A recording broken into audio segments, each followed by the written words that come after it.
ಕುಡಿತದ ಕೆಳಕುಗಳು.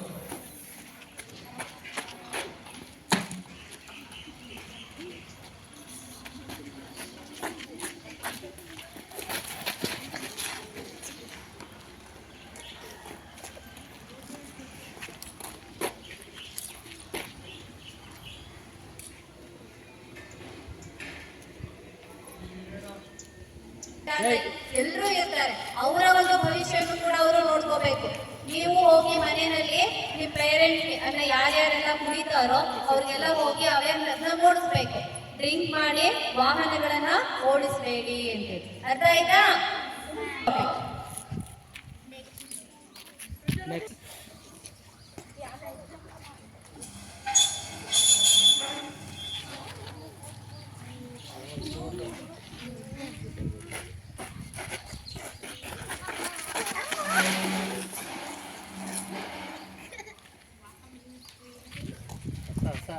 ಹಸನದು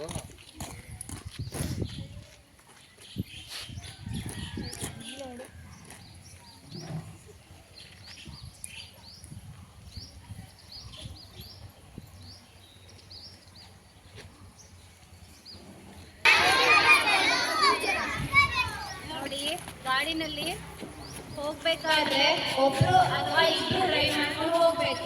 ಅರ್ಥ ಆಯ್ತಾ? 3 ಜನ 4 ಜನ ಹೋಗೋದ್ರಿಂದ ಏನಾಗುತ್ತೆ?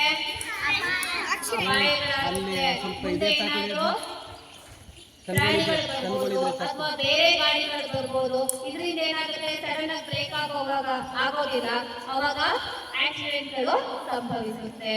ನೀವು 3 ಜನ 4 ಜನ ಹೋಗ್ತೀರಾ? ಯಾರಾದ್ರೂ ಹೋಗ್ತಾ ಇದ್ರೆ ಏನ್ ಮಾಡ್ತೀರಾ? ಅವರಿಗೆ ಗಾಡಿಯನ್ನ ನಿಲ್ಲಿಸಿ ಇಷ್ಟೊಂದು ಜನ ಹೋಗ್ಬೇಡಿ ಅಂತ ನೀವು ಹೇಳ್ಬೇಕು.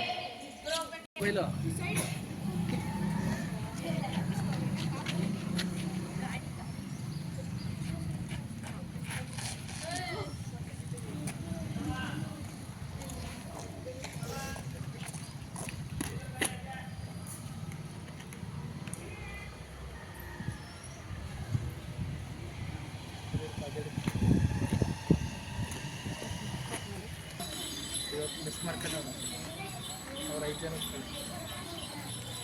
ಪೇರೆಂಟ್ಸ್ ಬರಲಿ. ಅವರು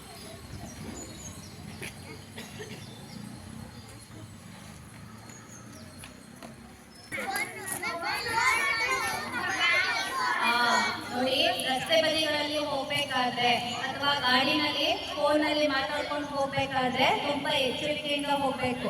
ಫೋನಲ್ಲಿ ಮಾತಾಡೋದಾಗ್ಲಿ, ಚಿಕ್ಕ ಚಿಕ್ಕ ಮಕ್ಕಳು ಇರ್ತಾರೆ ಅಥವಾ ವಾಹನಗಳು ಬರ್ತಾ ಇರುತ್ತೆ, ಅವಾಗ ಏನಾಗುತ್ತೆ?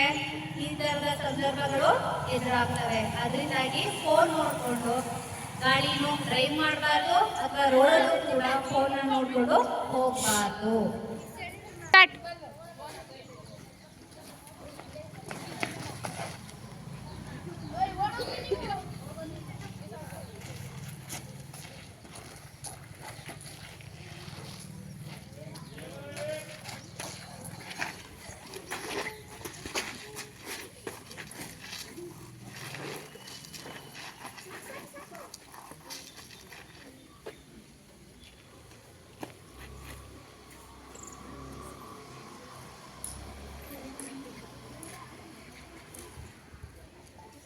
ಸೆಲ್ಫಿ ತೋರಿಸಿ.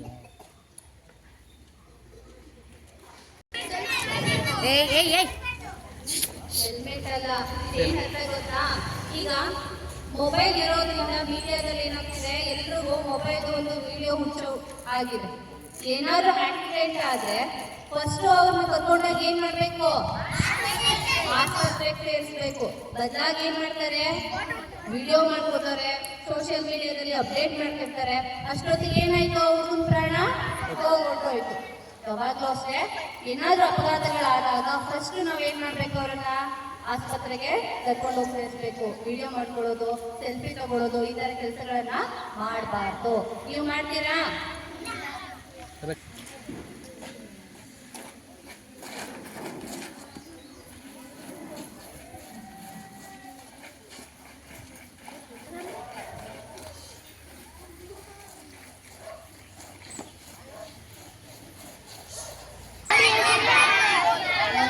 ಯಾವುದೇ ವೆಹಿಕಲ್ ಓಡಿಸ್ಬೇಕಾದ್ರೆ ಏನಿರಬೇಕು? ಹೆಲ್ಮೆಟ್ ಅನ್ನ ಹಾಕೊಂಡು ಗಾಡಿ ಓಡಿಸ್ಬೇಕು. ಯಾಕೆ ಹೆಲ್ಮೆಟ್ ನೋಡಿ, ನಮ್ಮ ದೇಹದ ಮುಖ್ಯವಾದ ಅಂಗ ನಮ್ಮ ತಲೆ ಭಾಗ. ಇಲ್ಲಿಗೆ ಏನಾದರೂ ಏಟಾದ್ರೆ ತಲೆನಲ್ಲಿ ಏನಿದೆ? ಮೆದುಳಿದೆ. ಈ ತಲೆ ಬುರುಡೆ ಮೆದುಳನ್ನ ರಕ್ಷಣೆಯನ್ನ ಮಾಡ್ತಾ ಇರೋದು ನಮ್ಮ ತಲೆ ಬುರುಡೆ. ಮೆದುಳು ಹೊರಗಡೆ ಬಂದ್ಬಿಟ್ಟು ನಾವು ಉಳ್ಕೋತೀವಾ? ಇರೋದಿಲ್ಲ. ಅದಕ್ಕಾಗಿ ಏನ್ ಮಾಡ್ಬೇಕು? ಹೆಲ್ಮೆಟ್ ಅನ್ನ ಹಾಕಿದ್ರೆ ಅಟ್ಲೀಸ್ಟ್ ಸ್ವಲ್ಪ ಪ್ರಮಾಣದಲ್ಲಾದ್ರೂ ಏನ್ ಮಾಡ್ಬೋದು?